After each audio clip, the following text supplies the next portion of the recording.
students, how are you all? I hope you all are very good. Today we are going to start the fourth chapter of class 8 science, that is about metals and non-metals. Okay, let's start the chapter. So students, we use large number of minerals, right? हम क्या करते हैं, large number of materials का use करते हैं, but उनमें से बहुत ही फ्यू ऐसे मटेरियल्स हैं जो नेचुरली अकर करते हैं.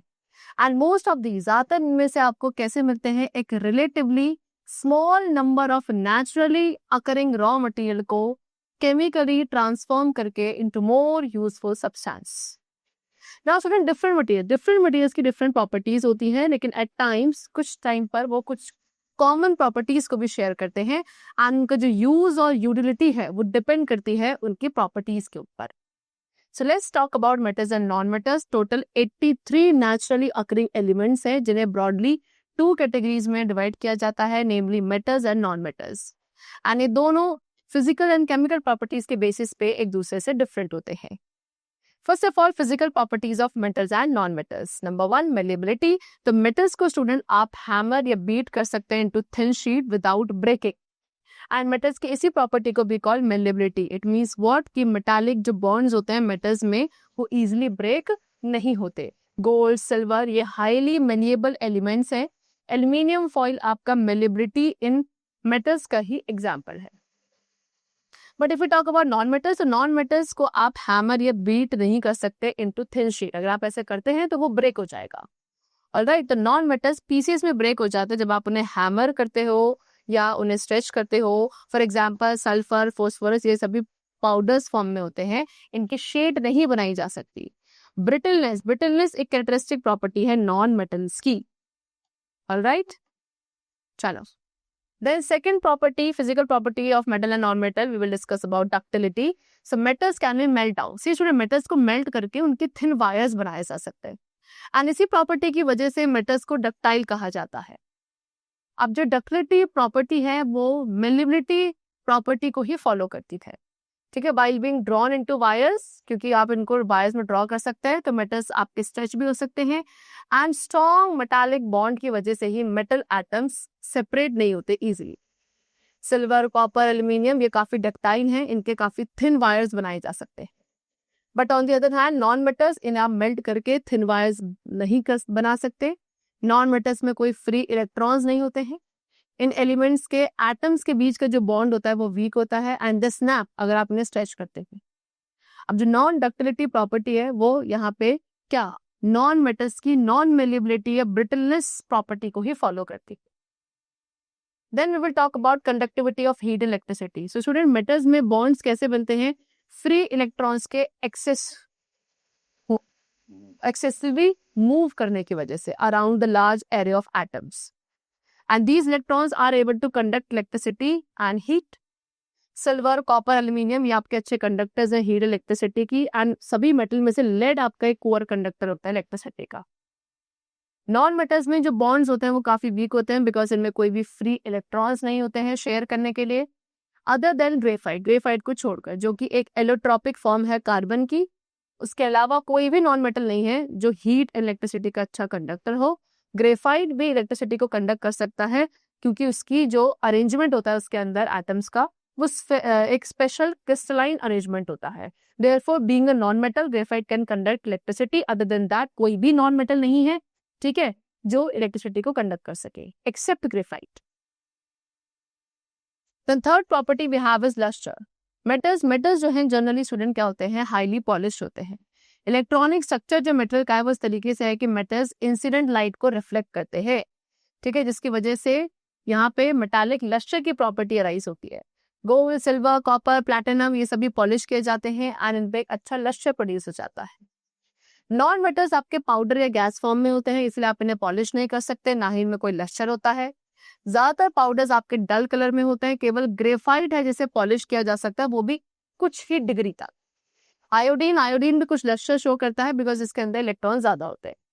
ऑलराइट, चलो. देन hardness. Now student, ductility and malleability properties की वजह से metals are very strong and इनके बॉन्ड्स इजीली ब्रेक नहीं होते बिकॉज इनमें इलेक्ट्रॉन्स को एक एरे ऑफ मेटल एटम्स के ओवर शेयर किया जाता है, जिसकी वजह से मेटल्स को एक हाई टेंसाइल स्ट्रेंथ मिलती है and they do not break easily.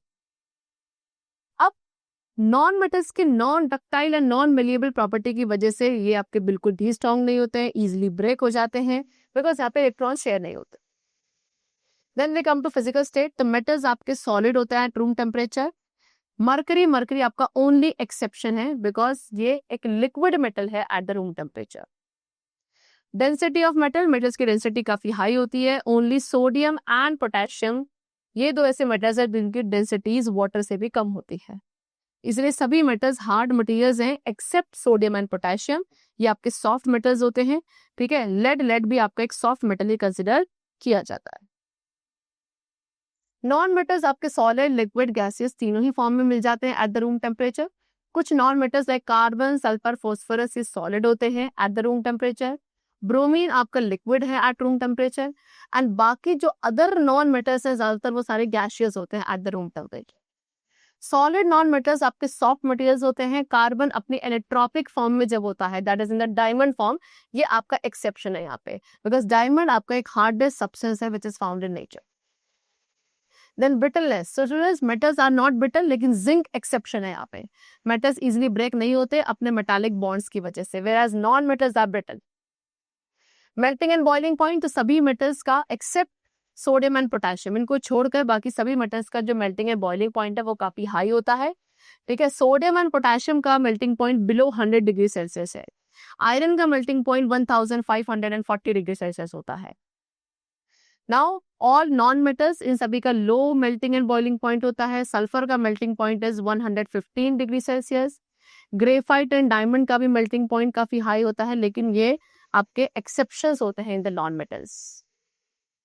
Solubility, तो प्योर मेटल्स आपके इनसॉल्युबल होते हैं in the solvents like water या किसी भी ऑर्गेनिक सॉल्वेंट में. मेटल्स को आप केवल एसिड्स में डिसॉल्व कर सकते हैं. नॉन मेटल्स आपके कुछ केमिकल एंड ऑर्गेनिक सॉल्वेंट्स में सॉल्युबल होते हैं. फॉर एग्जांपल आयोडीन आपका अल्कोहल में सॉल्युबल है.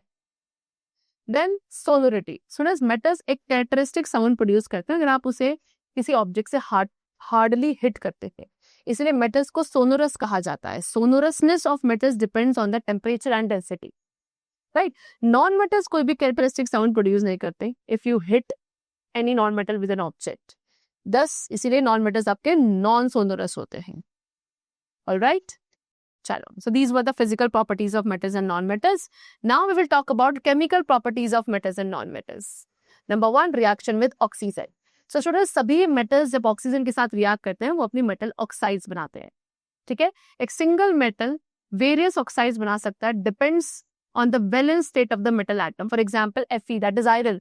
आयरन आपका FeO, Fe2O, Fe3O4 इस तरीके से डिफरेंट ऑक्साइड्स बनाता है. Remember, metal oxide basic nature की होती हैं. अगर आप इन्हें वाटर में डिसॉल्व करो तो ये अल्कलीन सॉल्यूशंस बना लेती हैं. लेकिन नॉट ऑल मेटल्स, सभी मेटल्स ऑक्सीजन के साथ रिएक्ट नहीं करते हैं एट द रूम टेम्परेचर. कुछ मेटल्स को हाई टेम्परेचर पे रखा जाता है before they start reacting with oxygen. जैसे कि एग्जांपल सोडियम. सोडियम ऑक्सीजन या एयर के साथ रिएक्ट करेगा at the ordinary room temperature and जो रिजल्टेंट कंपाउंड मिलेगा that will be sodium oxide. अब सोडियम एक हाईली रिएक्टिव मेटल है एंड बहुत इजीली फायर कैच कर लेता है if it is expose to air. ठीक है, Na plus O2 will give you what? 2Na2O. So Na2O, this is sodium oxide को अगर आप वाटर में डिसॉल्व करोगे तो ये NaOH बना लेगा, that is sodium hydroxide. Similarly potassium metal भी सिमिलर बिहेवियर शो करता है. Alright, see they have given you Na2O, that is sodium oxide, plus water will give you NaOH, that is sodium hydroxide, which is an alkali. Alright, अच्छा, what are alkali? See, alkalis, those bases which are soluble in water, यानी कि वो bases, as I told you कि जो metal oxides होती हैं they are basic in nature. Right, तो यहाँ पे Na2O that is sodium oxide यानी कि मेटल ऑक्साइड है, ये बेसिक नेचर की है एंड ये एक ऐसा बेस है जो वाटर सोल्यूबल है, वाटर में डिसॉल्व होता है. So they are called alkali.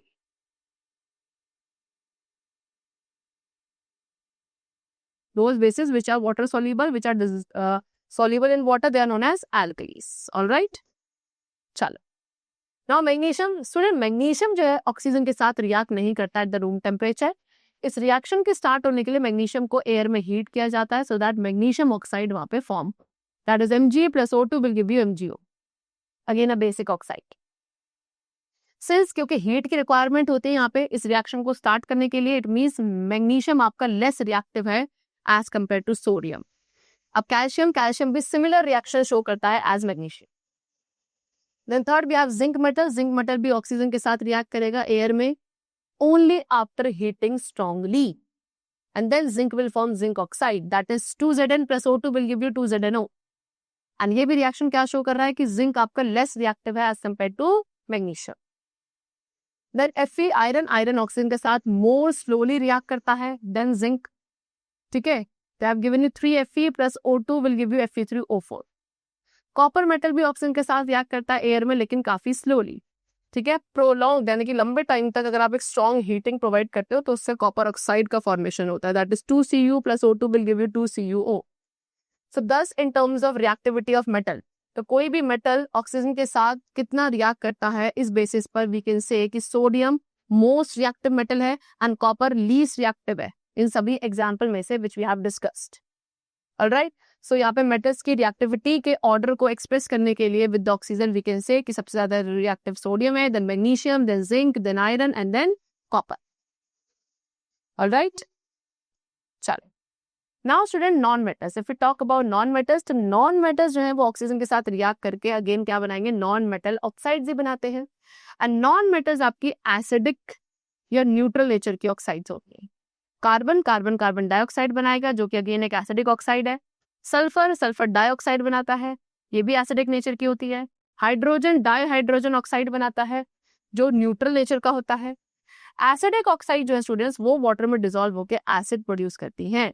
सो जो नॉन मेटल ऑक्साइड्स हैं, नॉन मेटल ऑक्साइड्स के बॉन्ड्स होते हैं वो कोवेलेंट बॉन्ड्स होते हैं। Non metal atoms electron share करते हैं ऑक्सीजन एटम्स के साथ जब वो अपनी नॉन मेटल ऑक्साइड्स बनाते हैं। एंड सभी नॉन मेटल्स को एयर या ऑक्सीजन में बर्न किया जाता है सब्सिक्वेंट नॉन मेटल ऑक्साइड बनाने के लिए।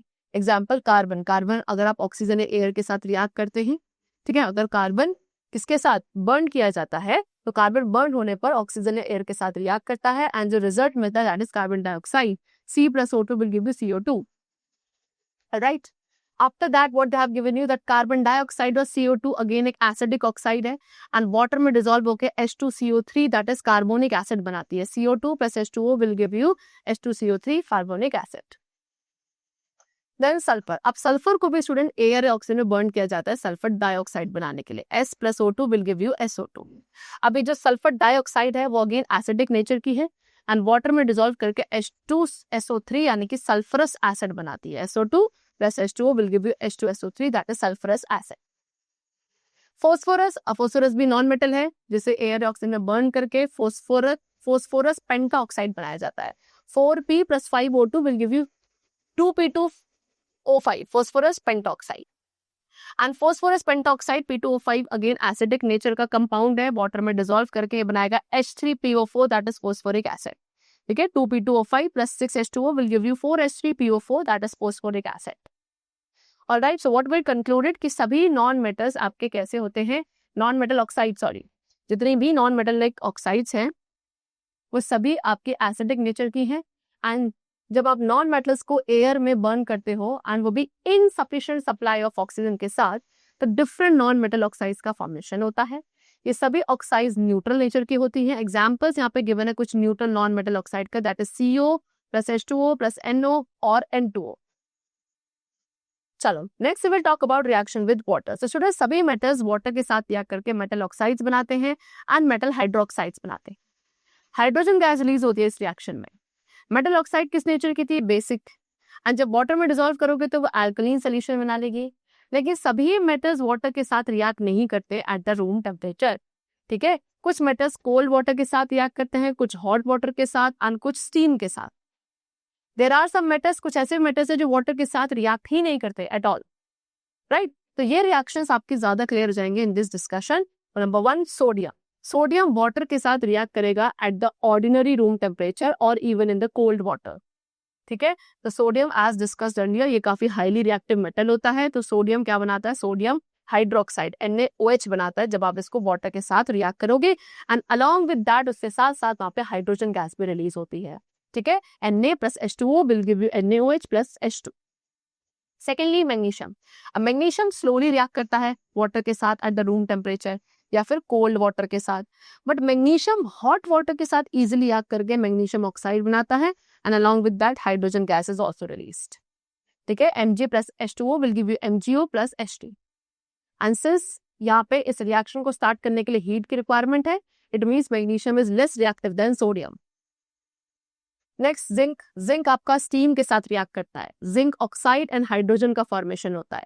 Zinc plus steam will give you zinc oxide plus hydrogen, and this shows कि जिंक आपका मैग्नीशियम से लेस रिएक्टिव है। After that for reacts with water, ठीक है, अब sorry Fe that is iron. Iron अब वाटर के साथ और स्लोली रिएक्ट करता है देन जिंक, ठीक है। आयरन को हीट किया जाता है रेड हॉट कंडीशन तक, एंड वहां पे स्टीम को इंट्रोड्यूस करना पड़ता है, तब जाके आयरन आपका वाटर या स्टीम के साथ रिएक्ट करता है। आयरन ऑक्साइड जो है वहां पे आयरन ऑक्साइड एंड हाइड्रोजन का फॉर्मेशन होता है, that is Fe plus H2O is in the form of steam, it will give you Fe3O4 plus hydrogen gas. Now copper metal. So copper metal जो है water या steam के साथ react नहीं करता, दिस मीन्स कि copper is less reactive than Fe which is iron।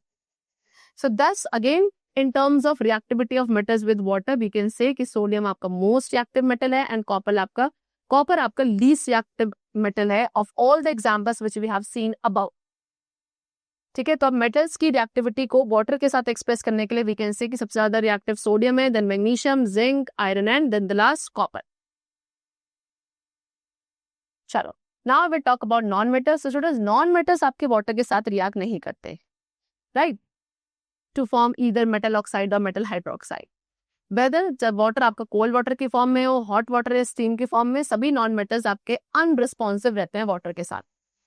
The reason for this is what, typical electronic configuration of non metal. Non metals आपके electronegative nature के होते हैं, and H and O water में जो hydrogen और oxygen के बीच का bond है उसे ब्रेक नहीं कर सकते, इसीलिए नॉन मेटल्स हाइड्रोजन को रिड्यूस नहीं कर सकते हैं इलेक्ट्रॉन्स को डोनेट करके। ऑलराइट, चलो then we will talk about reaction with acids. Now student metals आपके डाइल्यूट एसिड के साथ रिएक्ट करते हैं हाइड्रोजन को रिप्लेस करके एंड एक सॉल्ट फॉर्मेशन करके। हाइड्रोजन गैस रिलीज होती है। Metals like copper, silver, gold, platinum, mercury, ये सभी डाइल्यूट एसिड के साथ रिएक्ट नहीं करते हैं, एंड जो रेट ऑफ रिएक्शन है वो डिपेंड करता है मेटल की रिएक्टिविटी के ऊपर। फॉर एग्जांपल सोडियम आपका बहुत विगरसली रिएक्ट करता है डाइल्यूट एसिड के साथ। व्हाई?